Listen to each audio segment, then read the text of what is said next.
Alright, this is chapter 16. It is titled Carlisle, so I'm sure we're in for quite a fun time.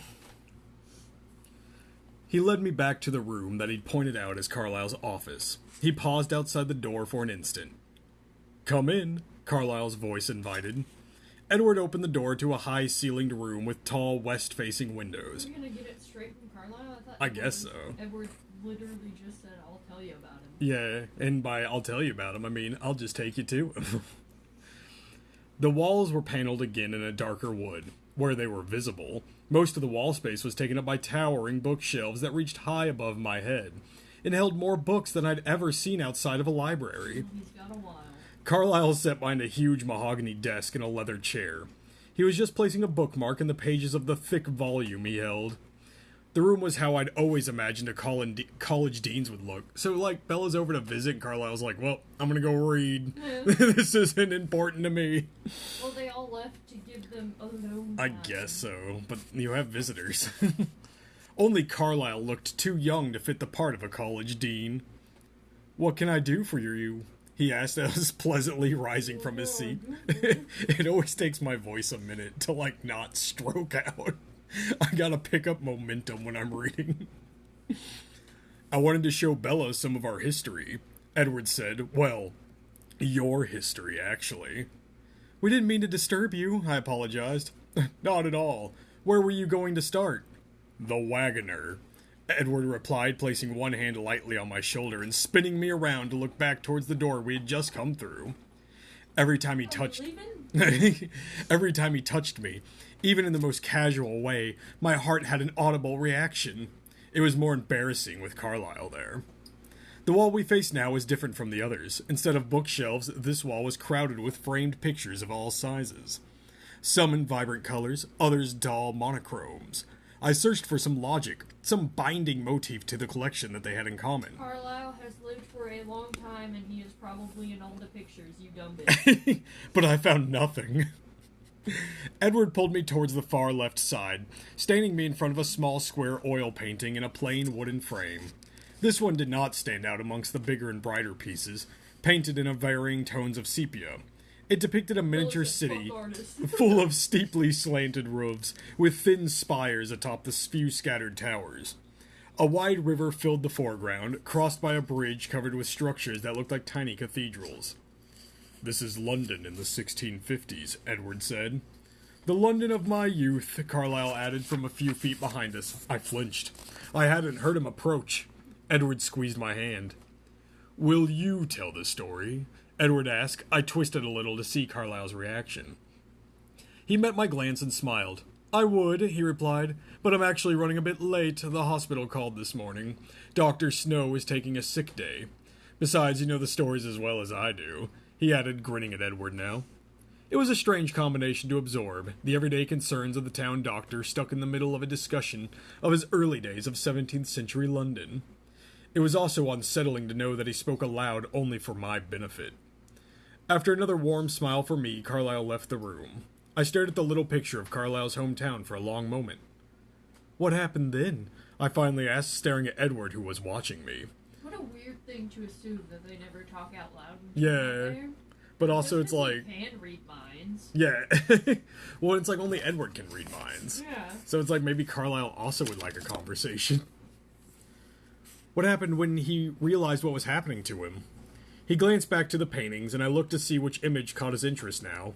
It was a larger landscape in dull fall colors, an empty shadowed meadow in a forest with a craggy peak in the distance.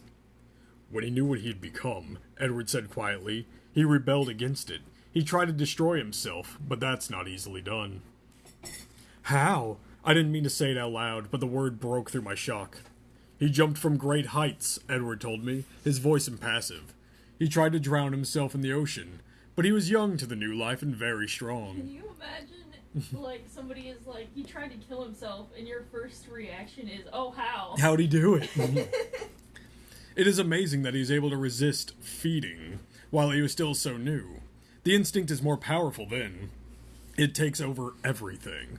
But he was so repelled by himself that he had the strength to try and kill himself with starvation. "Is that possible?" My voice was faint. No. There are very few ways that we can be killed. I opened my mouth to ask, but he spoke before I could. Yeah, like Bella, he's explaining it. Just shut up. So he grew very hungry and eventually weak. He strayed as far as he could from the human populace, recognizing that his willpower was weakening too. For months he wandered by night, seeking the loneliest places, loathing himself. One night, a herd of deer passed his hiding place. He was so wild with thirst that he attacked without a thought. His strength returned and he realized there was an alternative to being the vile monster he feared. Like, literally no one just tried that before? Had he not eaten venison in his former life? Over the next months, his new philosophy was born. He could exist without being a demon, for he found himself again. He began to make a better use of his time. He'd always been intelligent, eager to learn. Now he had unlimited time before him. He studied by night, planned by day. He swam to France, and he swam to France? People swim the channel all the time, Bella. Yeah, He reminded me patiently. It's not that impressive. That's true, I guess. It just sounded funny in that context. Go on. Swimming is easy for us. Everything's easy for you. He waited, his expression Can amused. you stop dick riding for like 5 seconds? I won't interrupt again, I promise. He chuckled darkly and finished his sentence. Because technically we don't need to breathe. You promised. He laughed, putting his cold finger to my lips. Do you want to hear the story or not? Like, shut the fuck up, Bella, damn. Edward's like, I think you need to go home. Like, Bella's like annoying me secondhand. You can't spring something like that on me and then expect me not to say anything. He's dead, Bella! I mumbled against his finger. He lifted his hand, moving it to rest against my neck. The speed of my heart reacted to that, but I persisted. You don't have to breathe, I demanded. No, it's not necessary. It's just a habit, he shrugged. How long can you go without breathing? Forever! They don't need to! Like, why? Why this? Why is this what we're hung up on? Like, He doesn't need to breathe, he doesn't sleep, he doesn't fucking eat But anything. He's a dead boy. we're fucking hung up on, like, Carlisle can swim. He doesn't need to Accepting breathe. that he's a fucking vampire, but you're like, what? Swim? Like- This channel? What? What? Breathe? Like, this He is... doesn't have warmth in his body! This might be the dumbest page in the entire fucking book. Like, it's infuriating. How long can you go without breathing? Indefinitely, I suppose. I don't know. It gets uncomfortable being without a sense of smell. A bit uncomfortable, I echoed. I wasn't paying attention to my own expression, but something in it made him grow somber. His hand dropped to my side. Yeah, he's getting annoyed with you. And he stood probably very getting still. depressed because you're making him feel like as weird as he always does. The silence lengthened. His features were immobile as stone. What is it? I whispered, touching his Hurt frozen feelings. face. His face softened under my hand and I sighed. I keep waiting for it to happen. For what to happen? I know that at some point... oh, no, wait, I had that the other way around. I keep waiting for it to happen. For what to happen? I know that at some point, something I tell you or something you see is going to be too much. Apparently it's fucking swimming. And then you'll run away from me, screaming. You can't breathe? Oh, disgusting. He smiled half a smile, but his eyes were serious. I won't stop you. I want this to happen because I want you to be safe. And yet, Look what you did. I want to be with you. Now we're back to Mopey Edward. Because I want you to be safe. And yet, the two desires are impossible to reconcile. He trailed off, staring at my face. I'm not running anywhere, I promised. We'll see. I frowned at him. So go on. Carlisle was swimming to France. He paused, getting back into his story. Reflexively, his eyes flickered to another picture. The most colorful of them, the most ornately framed, and the largest. It was twice as wide as the door it hung next to. This picture's dick so big. The canvas overflowed with bright figures in swirling robes, writhing around long Bella's a pillars child and she needs bright colors. and off marbled balconies. I couldn't tell if it represented Greek mythology, or if the characters floating in the clouds were meant to be biblical. Carlisle swam to France, and continued on through Europe, to the universities there. By night he studied music, science, medicine, and found his calling, his penance in saving human lives. His expression became odd, almost reverent. I can't adequately describe the struggle it took Carlisle, almost 2 centuries of torturous effort, to perfect his self-control. Now he is all but immune to the scent of human blood, and he is able to do the work he loves without agony. He finds a great deal of peace there at the hospital. Edward stared off into space for a long moment. Suddenly he seemed to recall his purpose. He tapped his finger against the huge painting in front of us. He was studying in Italy when he discovered the others there. They were much more civilized and educated than the wraiths of the London sewers. He touched a comparatively sedate quartet of figures painted on the highest balcony, looking down calmly on the mayhem below. I examined the grouping carefully and realized with a startled laugh that I recognized the golden-haired man. Solomino was greatly inspired by Carlyle's friends. He often painted them as gods. Edward chuckled. Arrow, Marcus, Caius, he said, indicating the other three, two black-haired, one snowy white. Nighttime patrons of the arts. What happened to them? I wondered aloud, my fingertip hovering a centimeter from the figures on the canvas. Oh, no, they're probably somewhere. They're still there, as they have been for who knows how many millennia. Carlyle stayed with them for only a short time, just a few decades. He greatly admired their civility, their refinement, but they persisted in trying to cure his aversion to his natural food source, as they called it. They tried to persuade him, and he tried to persuade them to no avail. At that point, Carlyle decided to try the new world. He dreamed of finding others like himself, for he was very lonely. He didn't find anyone for a long time, but as monsters become the stuff of fairy tales, he found he could interact with unsuspecting humans as if they were one of them. Then he began practicing medicine. By the companionship he craved evaded him, for he could not risk familiarity. When the influenza epidemic hit, he was working nights in a hospital in Chicago. He'd been turning over an idea in his mind for several years, and he had almost decided to act since he couldn't find a companion. He would create one. He wasn't absolutely sure how his own transformation had occurred, so he was hesitant. That's what I was just thinking. I literally got the Frankenstein theme from the movie in my head when I read it. So he was hesitant, and he was loath to steal anyone's life the way his had been stolen. It was in that frame of mind that he found me. There was no hope for me. I was left in a ward with the dying. He had nursed my parents, and I knew I was alone. But he decided to try. His voice, nearly a whisper now, trailed off. He stared unseeingly through the west windows. I wondered which images filled his mind now, Carlyle's memories or his own. I waited quietly, finally. When he turned back to me, a gentle angel smile lit his expression. And so we've come full circle.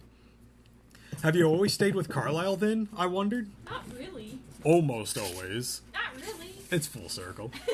He put his hand lightly on my waist and pulled me with him as we walked through the door. There's like 5 other people that live in this house. I stared back at the wall of pictures, wondering if I would ever get to hear the other stories. There's a lot more years of Carlyle still. Nah, that's it. He swam. He turned Edward. That's it. Have to breathe. Yeah, apparently that's the big focal point. Edward didn't say any more as he walked down the hall, so I asked, "Almost?" He sighed, seeming reluctant to answer. Well, I had a typical bout of rebellious adolescence about 10 years after I was born. Created, whatever you want to call it. I wasn't sold on his life of abstinence, and I resented him for curbing my appetite. So I went off on my own for a time. Edward's like, I want to kill. I want to kill. Really? I was intrigued rather than frightened, as perhaps I should have been. He could tell. I vaguely realized that we were heading up the next flight of stairs. Is a serial killer fangirl. Yeah. There ever was one. She's monster fucker extraordinaire. But I wasn't paying much attention to my surroundings. That doesn't repulse you? No. Why not? I guess it sounds reasonable? He barked a laugh more loudly than before. We were at the top of the stairs now in another paneled hallway. I've killed people, Bella. And she's like, I know, I get it. Same. You know, sometimes I'm like, ugh, I want to kill my dad. So I totally get it. From the time of my new birth, he murmured, I had the advantage of knowing what everyone around me was thinking, both human and non-human alike. That's why it took me 10 years to defy Carlyle. I could read his perfect sincerity, understand exactly why he lived the way he did. It took me only a few years to return to Carlyle and recommit to his vision. I thought I would be exempt from the depression that accompanies a conscience. Because I knew the thoughts of my prey, I could pass over the innocent and pursue only the evil. If I followed a murderer down a dark alley where he stalked a young girl, yeah, if I saved her, then surely I wasn't so terrible. I shivered, imagining only too clearly what he described. The alley at night, the frightened girl, the dark man behind her. And Edward, Edward as he hunted terrible and glorious as a young god, unstoppable. Would she have been grateful, that girl, or more frightened than before? But as time went on, I began to see the monster in my eyes. I couldn't escape the debt of so much human life taken, no matter how justified. And I went back to Carlisle and Esme. They welcomed me back like a prodigal, and it was more than I deserved. We'd come to a stop in front of the last door in the hall. "This is my room," he informed me, opening it and pulling me through. His room faced south, with a wall-sized window like the great room below. The whole backside of his house must be glass. His view looked down on a winding Solduck River, across the untouched forest to the Olympic mountain range. The mountains were much closer than I would have believed. The western wall was completely covered with a shelf after shelf of CDs. His room was better stocked than a music store. In the corner was a sophisticated-looking sound system, the kind I was afraid to touch, because I was sure I would break something. There was no bed, only a wide and inviting black leather sofa. The floor was covered with a thick golden carpet, and the walls were hung with heavy fabric in a slightly darker shade. They don't sleep, but I don't understand why they wouldn't still have a bed to just lay in. I guess that's what the sofa's To for. be comfortable. Yeah, but a bed's more comfortable. He's got a futon. Good acoustics, I guessed. He chuckled and nodded. He picked up a remote and turned the stereo on. It was quiet, but the soft jazz number sounded like the band that was in the room with us.